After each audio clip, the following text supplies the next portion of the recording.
Chairman Jordan, members of the committee, thank you for addressing FBI malfeasance and allowing me to speak today.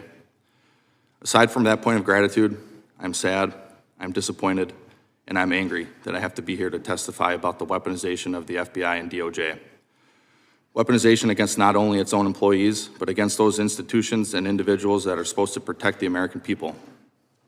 I'm here today because even though I am wrongfully suspended from the FBI, I remain duty-bound to the American people to play my small role in rectifying these issues. After all, I never swore an oath to the FBI.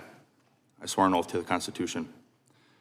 I've served my nation and community my entire adult life, first in the United States Army, then as a police officer, and lastly as an FBI special agent. Shortly after high school, I joined the United States Army where I served in the infantry and I was quickly promoted through the ranks. I deployed to both Iraq and Afghanistan in support of Operation Iraqi Freedom and Operation Enduring Freedom. I served in the historic 101st Airborne Division.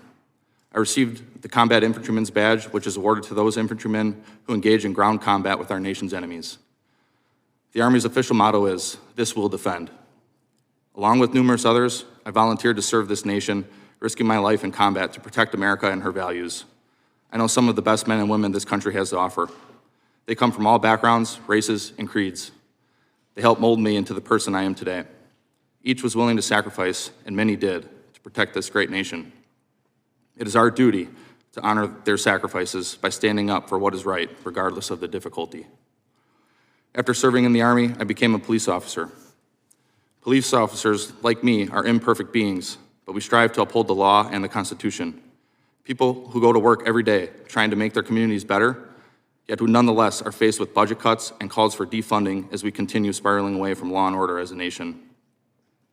While serving as a police officer, I finished my bachelor's degree, graduating with honors in criminology and law studies. Shortly thereafter, I began the long road to becoming an FBI special agent, a position I once understood to be the pinnacle of law enforcement and a way to continue to serve this nation and protect and defend the Constitution.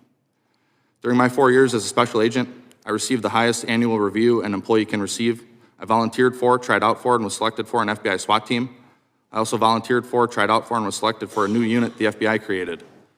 I also received an award for my work on an anti-abortion extremism case.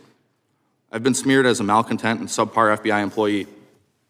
This smear stands in stark contrast to my life in public service. This smear campaign, disgusting as it is unsurprising. Despite our oath to uphold the Constitution, too many in the FBI aren't willing to sacrifice for the hard right over the easy wrong. They see what becomes of whistleblowers, how the FBI destroys their careers, suspends them under false pretenses, takes their security clearances and pay with no true options for real recourse or remedy. This is by design. It creates an Orwellian atmosphere that silences opposition and discussion. We know what is right to do, yet we too often refuse to do what is right because of the difficulty and suffering it incurs. I couldn't knowingly continue on this path silently without speaking out against the weaponization I witnessed, even if it meant losing my job, my career, my livelihood, my family's home, and now my anonymity. It's up to members of this committee, current and former FBI employees, and indeed all Americans to ensure that the weaponization of our own government against the people comes to an end, no matter the personal cost. As James Madison prudently opined, in framing a government which is to be administered by men over men, the great difficulty lies in this. You must first enable the government to control the governed, and in the next place, oblige it to control itself.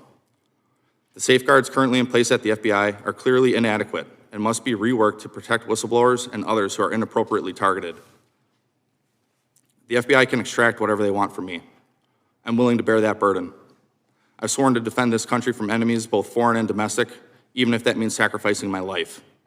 I've lived that oath out since first enlisting in the Army, consistently saying, "Here am I, send me." My oath, however, did not include sacrificing the hopes, dreams, and livelihood of my family, my strong, beautiful, and courageous wife, and our 4 sweet and beautiful daughters who have endured this process along with me. In weaponized fashion, the FBI allowed me to accept orders to a new position halfway across the country. They allowed us to sell my family's home.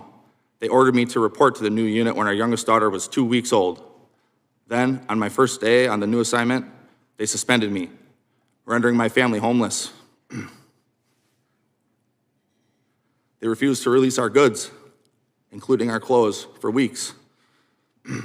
All I wanted to do was serve my country by stopping bad guys and protecting the innocent. To my chagrin, bad guys have begun running parts of the government, making it difficult to continue to serve this nation and protect the innocent. But I, for one, will never stop trying, and I'll never forget my oath. Thank you.